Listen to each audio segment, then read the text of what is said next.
Hello student teacher, एक बार फिर से आप सभी का स्वागत है हमारे इस यूट्यूब चैनल पर जिसका नाम है ट्रेनिंग जंक्शन। तो जैसा कि आपने थंबनेल देख लिया होगा, आज का वीडियो है, इस पे हम बात करेंगे बीएड। हाँ, बीएड है क्या, बीएड आपको क्यों करना चाहिए और बीएड से आपके गवर्नमेंट सेक्टर और प्राइवेट सेक्टर में आपके लिए क्या क्या अपॉर्चुनिटी है। अच्छा, प्राइवेट सेक्टर, अरे यार, बीएड करने से आप सिर्फ सरकारी टीचर नहीं प्राइवेट टीचर भी बन सकते हैं और आपको अच्छी खासी, हाँ, हैंडसम सैलरी आपको मिल सकती है। ये हो गया। इसके बाद हम चर्चा करेंगे कि बीएड का जो पैटर्न होता है वो क्या है, और हाँ, सबसे जो इंपॉर्टेंट होता है सब्जेक्ट कॉम्बिनेशन। अगर आपका ग्रेजुएशन में सब्जेक्ट कॉम्बिनेशन बन रहा है तभी आप बीएड अप्लाई करिए। मैं आपसे बस इतना ही बोलूंगा। तो चलिए स्टार्ट करते हैं अपना वीडियो। तो है कि बीएड क्या है। तो बीएड क्या है, बीएड का आपको पता है, बीएड का फुल फॉर्म क्या होता है, बैचलर ऑफ एजुकेशन। बीएड का फुल फॉर्म क्या होता है, बैचलर ऑफ एजुकेशन।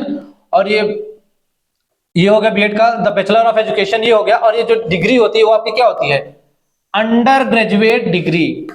क्या होती है, अंडर ग्रेजुएट एजुकेशनल डिग्री।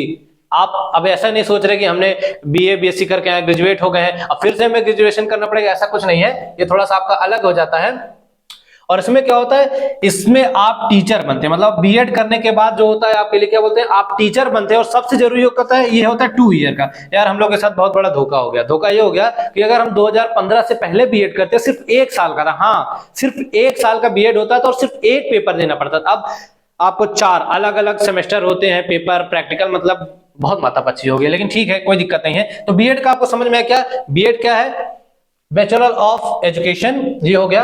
अब बीएड देखो, बीएड का जो अहर्ता यानी कौन कौन बीएड के लिए एलिजिबल है, कौन कौन लोग बीएड का फॉर्म भर सकते हैं। तो उनके लिए है, सबसे पहले, अगर आप क्या है, विज्ञान इन द सेंस होता है कि अगर आप साइंस के स्टूडेंट हैं, आर्ट्स के स्टूडेंट हैं, ये सारे हैं, तो आपको मिनिमम जो होगा 50%, सॉरी कहां गया, हाँ, आपको 50%, अगर आपके ग्रेजुएशन में 50% नंबर है बीए बीएससी कॉमर्स, तब जाके आप क्या कर सकते हैं, आप बीएड के लिए अप्लाई कर सकते हैं। अगर आपका 49 यानी 49% भी है ना, तो आपको अप्लाई करने का कोई मतलब नहीं, क्योंकि आप एप्लीकेबल रहेंगे नहीं। इसके बाद जो आपके इंजीनियरिंग वाले होते हैं, इंजीनियरिंग या फिर आपके बीसीए वाले स्टूडेंट होते हैं, तो उनको 55, हाँ, उनको अगर 55% है आपका ग्रेजुएशन में यानी बीटेक की डिग्री में, तब जाके आप अप्लाई कर सकते हैं। अगर आपका इतने 55% से कम है ना, तो आप अप्लाई नहीं कर पाएंगे। ये हो गया कि बीए बीएससी कॉमर्स 50%, और अगर आप इंजीनियरिंग स्टूडेंट है तो आपको कितना चाहिए,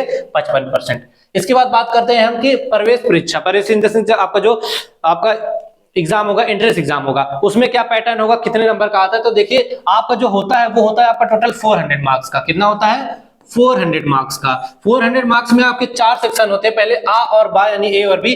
पहले आपका आता है सामान्य ज्ञान, जनरल नॉलेज, जो होते हैं 50 क्वेश्चन, जो कितने होते हैं, 100 अंक के। और दूसरा आपका आता है भाषा, या तो आपको हिंदी अप्लाई करना पड़ता है या तो इंग्लिश, मतलब दोनों में से कोई एक। अगर एक में आपको लग रहा है हिंदी अच्छी है तो आप हिंदी करिए, इंग्लिश अच्छी तो ये भी 50 क्वेश्चन होते हैं आपके 100 नंबर के, और टोटल होंगे 200 नंबर के। और जो पहला पेपर होता है वो आपका 3 घंटे का पहला पेपर होता है। दूसरा आपका होता है खंडबा, जिसमें क्या आपको करना पड़ा, सामान्य अभिरुचि परीक्षण यानी जनरल एप्टीट्यूड यानी रीजनिंग।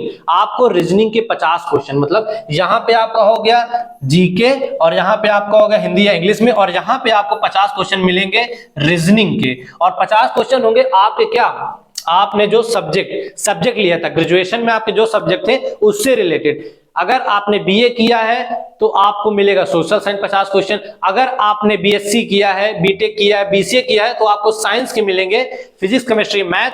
और अगर आपने कॉमर्स किया है तो आपको जो कॉमर्स में 12th और ग्रेजुएशन में था वही सिलेबस आपको यहाँ पे मिलेगा, मतलब 100 यहाँ पे हो गया। तो ये हो गया, ये भी मतलब 200 यानी टोटली आपका कितना हो गया, 400 नंबर का पेपर होता है। और हाँ, सबसे ज्यादा जरूरी क्या होती है, निगेटिव मार्किंग 1/3, मतलब 1/3। यार, बहुत ज्यादा निगेटिव मार्किंग है। अगर इसकी तैयारी कर रहे हैं, आपको ज्यादा क्वेश्चन अटेम्प्ट नहीं करने हैं, कम में भी सिलेक्शन हो जाता है। और हाँ, इसके जो पैटर्न है एग्जाम, मतलब कैसे कैसे आपको करना है, उससे रिलेटेड हमारी एक वीडियो आने वाली है, आप उसको देखिएगा, आपके सारे डाउट वहां से क्लियर हो जाए। इसमें हम सिर्फ बता रहे हैं कि बीएड क्या है और किसे किसे बीएड करना चाहिए। ये हो गया। अब कैरियर की बात है। देखो यार, बीएड कर रहे हैं तो आपको पता होना चाहिए कि आपका कैरियर क्या क्या है, आप कहां तक आपकी ग्रोथ हो सकती है और किन किन फील्ड में आप जा सकते हैं। देखो, बीएड करने से आपका क्या कर सकते हैं, आप टीचर बन सकते हैं। कहां कहां पे, प्राइवेट सेक्टर में, और कहां कहां पे, गवर्नमेंट सेक्टर। मतलब ऐसा नहीं है कि आपने बीएड किया है तो सिर्फ खाली सरकारी टीचर बनेंगे, नहीं, सरकारी के साथ साथ आप प्राइवेट टीचर भी बन सकते हो, अच्छी खासी यार मतलब बहुत अच्छी सैलरी उठाते हैं कुछ कुछ टीचर तो आप टीचर कहाँ बन सकते हैं आप, यूपी, दिल्ली, बिहार, राजस्थान और मतलब ऑल ओवर इंडिया, पूरे भारत में अगर कहीं भी स्कूल है तो किसकी जरूरत पड़ती है, टीचर की। जो कौन बनने वाला है, आप, क्योंकि आप करने वाले हैं बीएड। बीएड करने के बाद आपको ये हो जाता है कि आप बन जाते हैं टीचर, आधे टीचर, मतलब आप 70% सिर्फ टीचर आप बीएड करने से बन जाएंगे। 30% बचेगा, उसमें से आपका होता है 15% का आपका क्या होता है, आपका होता है सीटेट, और जो सीटेट होता है सीटेट की तैयारी करवाएंगे हम, और 15% बचेगा आपका जो सुपर टेट वगैरह होता है, उसकी जिम्मेदारी भी है हमारी। तो पूरी तरह से टीचर कौन बनाएगा, हम, बस आपको हमारे साथ जुड़ना है। ये हो गया। और आपका क्या है, प्राइवेट सेक्टर में पहले बात कर लेते हैं कि प्राइवेट सेक्टर में आप कहां कहां टीचर बन सकते हैं। यार देखो फायदा है, बीएड कर लोगे तो मैं इतना बता सकता हूं कि आप बेरोजगार नहीं रहेंगे। बेरोजगार हटाना है, बीएड को घर लाना है। मतलब कोर्स अच्छा नहीं बना लेकिन ठीक है। इसमें आप पहले क्लास 1 to 5 के टीचर बनते हैं और 6 to 8 के लिए। मतलब अगर आप चाहते हैं कि आप छोटे बच्चों को पढ़ाएं तो वो भी पढ़ा सकते हैं 5 to 8, मतलब बीएड का है ऐसा, और किसी का नहीं। डीएलएड होता है 1 to 8 तक, लेकिन बीएड में क्या फायदा होता है, आप टीजीटी, बीएड करने के बाद आप सबसे जो इंपॉर्टेंट मोस्ट लोग करते हैं टीजीटी। टीजीटी आपका होता है जो आपका ग्रेजुएशन में आखिरी में जो लास्ट में 2 सब्जेक्ट होते हैं, अगर उनका कॉम्बिनेशन बन रहा है तब आप टीजीटी के लिए अप्लाई कर सकते हैं। मैं फिर से बार बार कॉम्बिनेशन की बात इसलिए कर रहा हूं कि मोस्टली बच्चों को बीएड खत्म होने तक भी सब्जेक्ट कॉम्बिनेशन नहीं पता चलता और परेशान हो जाते हैं। अगर आपका सब्जेक्ट कॉम्बिनेशन नहीं बना, मैं फिर से बोल रहा हूं, आप बीएड के बजाय आप डीएलएड कर सकते हैं। डीएलएड करने से आपको बहुत सारे फायदे होंगे, वो मैं आपको बाद में बताऊंगा। ये हो गया। और आप पीजीटी, बीएड करने के बाद जो सबसे ज्यादा लोग ट्राई करते हैं वो पीजीटी के लिए करते हैं। इसके बाद आप पीजीटी के लिए अप्लाई हो जाते हैं। पीजीटी यानी आपका जो 11th 12th होता है वहां के लिए।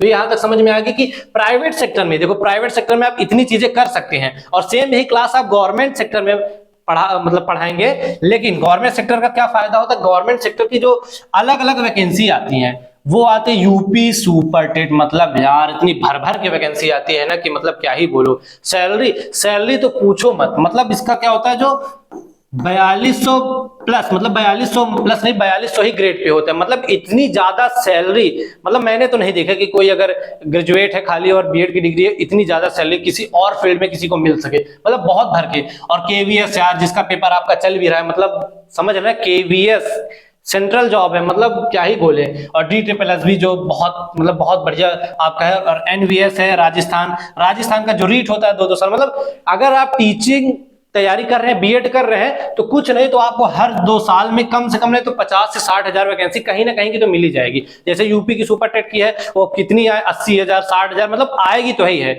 और आप अगर बीएड कर लिए, मैं फिर से बोलूंगा, बेरोजगार नहीं रहेंगे। या तो आप प्राइवेट पढ़ा सकते हैं, गवर्नमेंट सेक्टर में इतने सारे फॉर्म आते हैं, खाली एक नहीं। मोस्टली लोगों को क्या लगता है खाली यूपी की वैकेंसी आती है, केवीएस की आती है। अरे नहीं यार, DSSS भी, एनवीएस, राजस्थान रीट और बिहार, एमपी, मतलब बहुत सारे राज्य हैं जो वैकेंसी अपनी निकालते हैं। तो ये हो गया।